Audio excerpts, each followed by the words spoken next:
Hey everyone, Jason here from Off the Beaten Path, and recording this in the office as I'm editing because I realised there was no real intro or explanation to this video. So I was actually not out forward driving. I was doing my job actually on the road between Benalla and Yarrawonga, and hit a kangaroo. Just jumped out in front of me on a corner and hit the front corner of the car.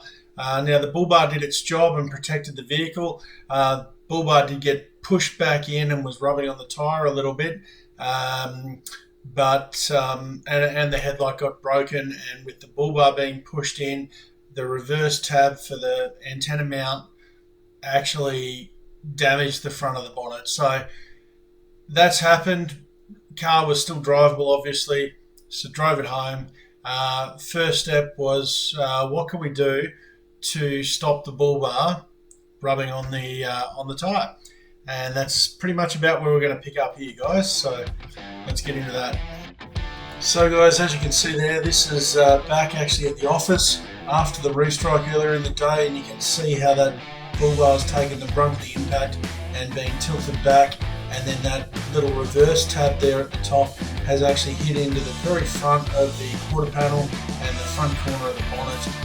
Only because of that tab existing did I actually need any panel work, and the headlight down below was also broken.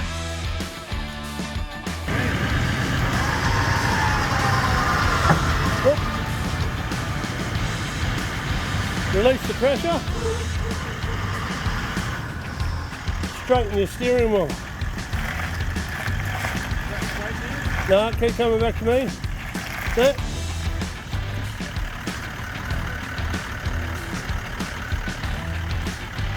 It's definitely all popped out.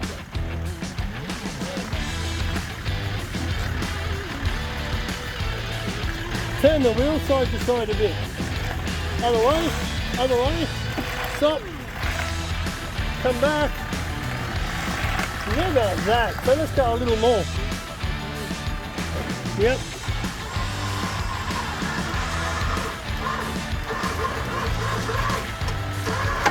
Whoop. Release the pressure.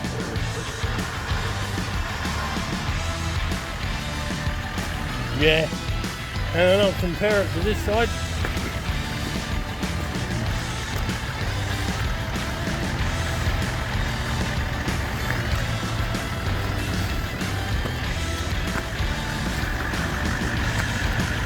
It does still need to go out a little bit.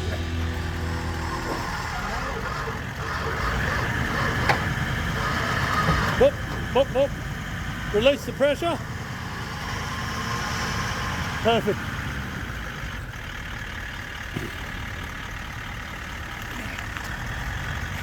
So this is the box that the two headlights came in, and I've just taken one out. Quite well packed in here. Hard to get a look at, but yeah, much bigger box than I was expecting. Can't wait to see these things actually in the car. So just about to take this off to the smash repairers. There's the broken headlight. So globe still works, but headlights will be replaced. So this will be the last time with the stock headlights. And the damage here where the tab on the bull bar pushed back into the front quarter panel and bonnet are also going to be replaced, or not replaced, repaired. So yeah, guys needed it for about a week for this, and we'll see it, well, you'll see it soon because I'll edit it straight after this. Some footage here taken after I picked the car up, just showing the indicators on the new headlights. They light up nicely at the front and down the side. And at this point the U under the main headlight wasn't lit up. That's a daytime running light. I did have to get that connected afterwards. The panel guys that did the work. I didn't know how to hook that up, but I got my auto elect to sort that out later on. So again, just another still there showing the indicators lit up, and then without the indicators. Really changed the look of the front of the car. You can see how The indicators and the headlight itself is kind of a blacked out headlight. I'm really chuffed with the look of these. Think they look great. And yeah, that's the daytime running lights once they were hooked up. That sort of semicircle and then the surround on the indicators, which also look pretty good, I thought. So that's there, both of them together.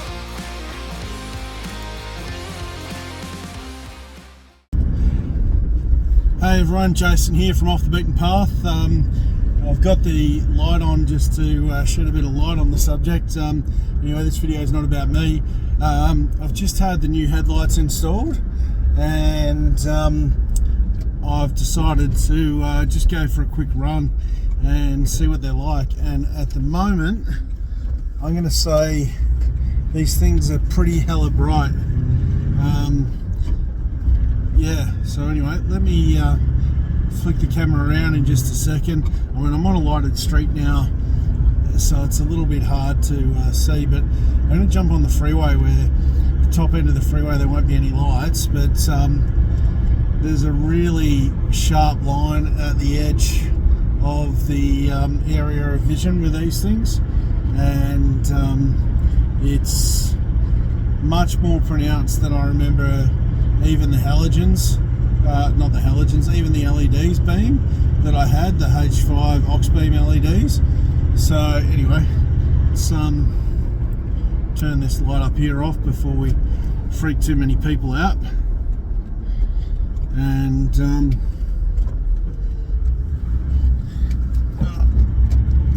it's a good time to remember this on-ramp doesn't actually have a northbound on-ramp for the freeway.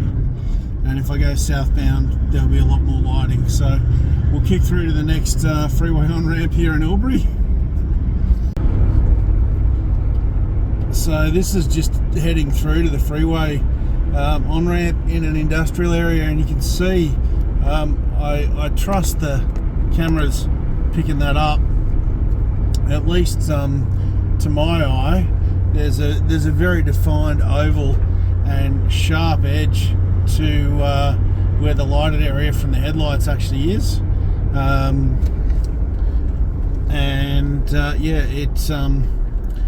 it seems really bright. So I'm interested to get out on the freeway and try that out. So we'll do that.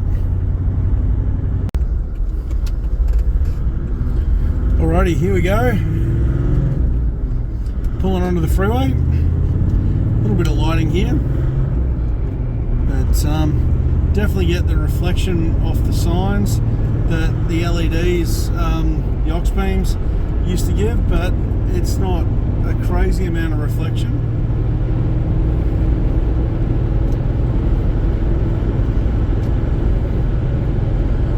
So just on the freeway here, heading north out of Albury, and that's low beam. That's pretty insane. These things are hella bright. I reckon that compares to what my high beam used to be like. I really do.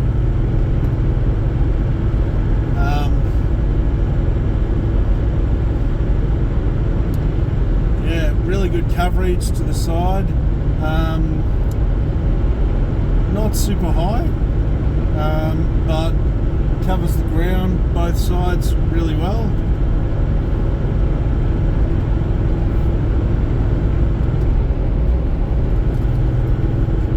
So just super bright. When I get out of town here a little bit and I'm comfortable that there's no one in front of me or coming the other way, I will flick these things onto high beam and we'll see what that looks like. You can see that big green sign there flickering, and you can see the light was definitely sort of halfway up that.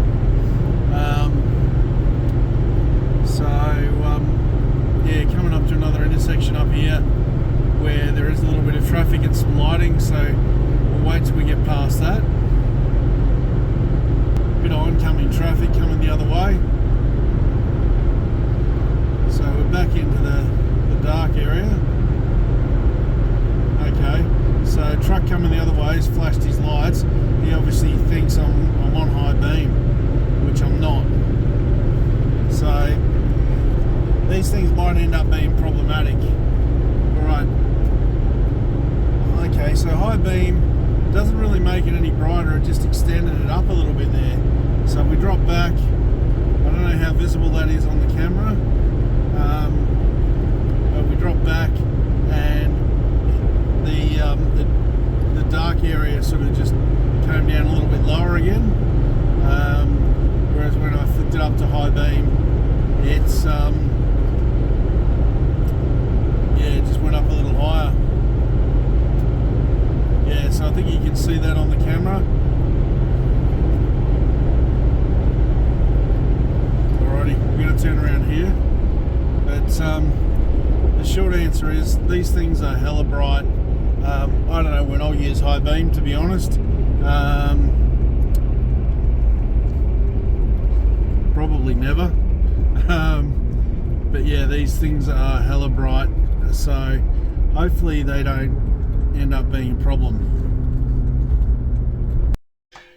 Hey guys, so as you saw, those headlights were awesomely bright. So they're great for visibility. What I did figure out is they needed to be adjusted and tilted so the beam was aiming down a little bit further. Didn't make a video of that, but that's what was required with those, just to make them a little bit less of an issue for oncoming traffic. But they are super bright.